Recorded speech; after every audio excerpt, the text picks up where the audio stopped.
નમસ્કાર મિત્રો. શનિની પનોતીની સમજ. તારીખ 29/3/2025 રાત્રે 9:45 શનિ મહારાજ મીન રાશિમાં પ્રવેશ કરશે.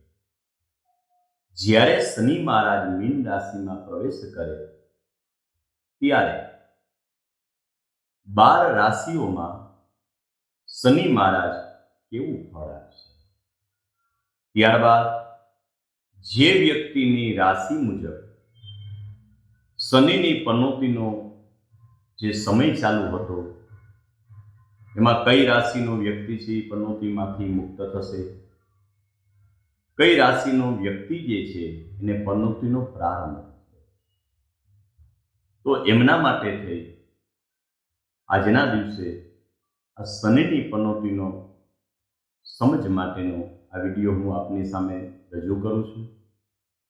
આપ અમારી ચેનલ શ્રદ્ધાદિત જ્યોતિષ કાર્યાલયને સબસ્ક્રાઇબ કરજો, લાઈક કરજો અને શેર કરજો.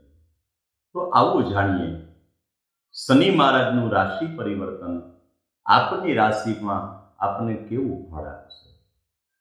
સર્વપ્રથમ વાત કરીએ તો જે વ્યક્તિની નામ રાશિ કર્ક હોય, વૃશ્ચિક હોય અને મકર રાશિ હોય, આ વ્યક્તિને શનિની પનોતીમાંથી મુક્તિ મળે છે. હવે જે સમય દરમિયાન શનિની પનોતી ચાલુ હતી આ સમય દરમિયાન જેટલા પણ કાર્યમાં આપને રૂકાવટ આવી હોય આ દરેક કાર્યમાં સફળતા મળવાની શરૂઆત થશે. શનિની પનોતીમાંથી જ્યારે આપણે મુક્ત થાય ત્યારે દરેક કાર્યમાં આપણને સફળતા મળે છે. આપના રોકાયેલા જેટલા પણ કામ હોય આ કાર્ય જે છે એ સરળતાથી થઈ શકે છે. દ્રવ્ય એટલે ધનને લગતી કોઈ પણ સમસ્યા હોય એનું દરેક રીતે આપણને સમાધાન મળે. સગા સંબંધી મિત્રવર્ગ હોય, વ્યવસાયમાં ભાગીદાર હોય, એના દ્વારા આવેલા સંકટો હોય એમાંથી આપને મુક્તિ મળશે. તેમજ જો વાત કરીએ તો એકંદરે જ્યારે શનિ મહારાજ મીન રાશિમાં આવશે ત્યારે કર્ક, વૃશ્ચિક અને મકર આ 3 રાશિના જે જાતક હોય, 3 રાશિના વ્યક્તિ હોય ને એકંદરે શનિ મહારાજની કૃપાથી કરી ને જીવનના દરેક કાર્યમાં શુભ ફળ મળવાની શરૂઆત થશે. હવે આપણે વાત કરીએ શનિના રાશિ પરિવર્તન એટલે શનિ જ્યારે મીન રાશિમાં પ્રવેશ કરે ત્યારે મેષ રાશિ, સિંહ રાશિ, ધન રાશિ, કુંભ રાશિ અને મીન રાશિ આ 5 રાશિમાં શનિની પનોતીનો પ્રારંભ થશે. જે સમયે શનિની પનોતીનો પ્રારંભ થાય આ સમયથી આપ જે કાર્ય કરો છો આ કાર્યમાં આપને વારંવાર નવા સંકટો આવતા જણાય. આપનો પુરુષાર્થ અનુકૂળ હોય, આપ દરેક પ્રકારે એમાં પુરુષાર્થ કરો છો, સાવચેતી રાખો છો, સાવધાની રાખો છો, તેમ છતાં તમારા કાર્યમાં તમને સફળતા મળતી નથી. ઘરની અંદર વ્યવસાયમાં આપનું મગજ ભ્રમિત રહે જેથી કરીને ઘરમાં અને વ્યવસાયમાં આપને અશાંતિ જોવા મળે. ત્યારબાદ આપના સગા સંબંધી હોય, આપનો મિત્ર વર્ગ હોય, આપના વ્યવસાયમાં ભાગીદાર હોય એની સાથે અણબનાવ થતો જણાય. આપ નિર્દોષ હોવા છતાં આપના દરેક વસ્તુ છે એનો સામનો કરવો પડે. ત્યારબાદ ધનને લગતી જે કોઈ સમસ્યાઓ છે એનો સામનો કરવો પડે.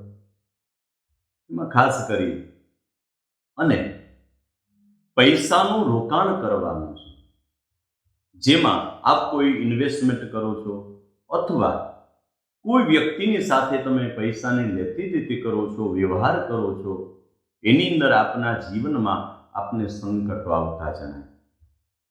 મતલબ પૈસાના ધનને લગતી સમસ્યાઓનો સામનો કરવો પડે.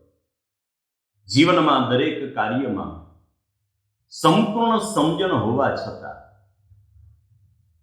આપણા જીવનમાં સંકટો આવતા જણાય, અપયશની પ્રાપ્તિ થાય અને આપ જે પુરુષાર્થ કરો છો આ પુરુષાર્થ મુજબ આપના જીવનમાં જે આપને ફળ મળવું જોઈએ આ ફળ મળતું નથી.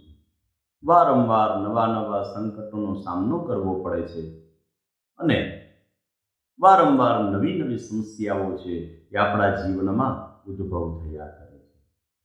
પણ આપને એક વાત જણાવી દઉં કે આ શનિ મહારાજ આપની જન્મકુંડળીમાં જો શનિ ગ્રહ શુભ ફળ આપતો હોય તો એના માધ્યમથી કરીને આપને જ્યારે પનોતી હોય આ સમય દરમિયાન રાહત મળવાના પણ સંભાવના રહે છે, મતલબ રાહત મળી શકે છે.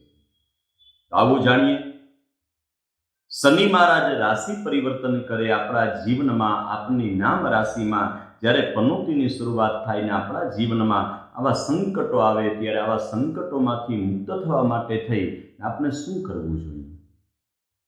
પહેલો વિકલ્પ એવો બતાવેલો છે કે પનોતી દરમિયાન કોઈ પણ કાર્યમાં સફળતા મેળવવા માટે થઈ અને શનિ ગ્રહના જપ કરવા અથવા કોઈ પણ સુપાત્ર બ્રાહ્મણ હોય એમની પાસે શનિ ગ્રહના જપને કરાવવા. બીજો વિકલ્પ એવો બતાવ્યો ભગવાન મહાદેવજીની પૂજા કરવી, શિવજી ઉપર દૂધથી અભિષેક કરવો, અડદ અથવા કાળા તલ લઈ ને જ્યારે શિવજી ઉપર અભિષેક કરવામાં આવે શનિની પનોતીમાંથી માણસને મુક્તિ મળે છે. પછી શનિવારનું વ્રત કરી શકાય. શનિવારનું વ્રત કરવું શનિવારના દિવસે અથવા મંગળવારના દિવસે અથવા બંને દિવસમાં આપની આસપાસ કોઈ હનુમાનજીનું મંદિર હોય ત્યાં આકડાની માળા ને તેલ ચડાવવાથી કરી ને શનિ ગ્રહ છે એ આપણા જીવનમાં આપણને શુભ ફળ આપે છે. નિયમિત રીતે હનુમાન ચાલીસાના પાઠ કરવા. આપણે કદાચ હનુમાન ચાલીસા ન આવડતી હોય તો હનુમાન ચાલીસાને સાંભળવાથી કરી અને પણ શનિ ગ્રહની આપણા જીવનમાં શુભ ફળ મળે છે.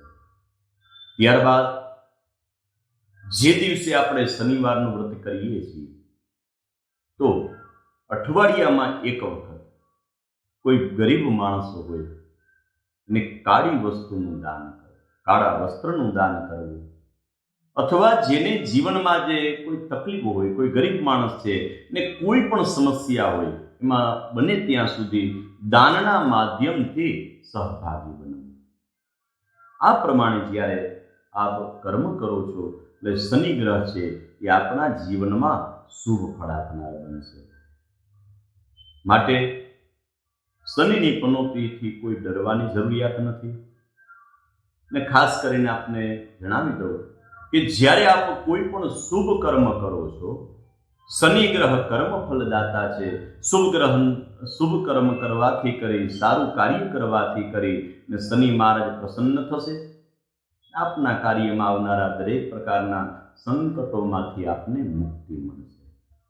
હવે આપના સગા સંબંધી ઇષ્ટમિત્ર વર્ગમાં કોઈ પણ વ્યક્તિ હોય, જે વ્યક્તિને શનિની પનોતીનો પ્રારંભ થતો હોય એમને આ વિડીયો શેર કરજો.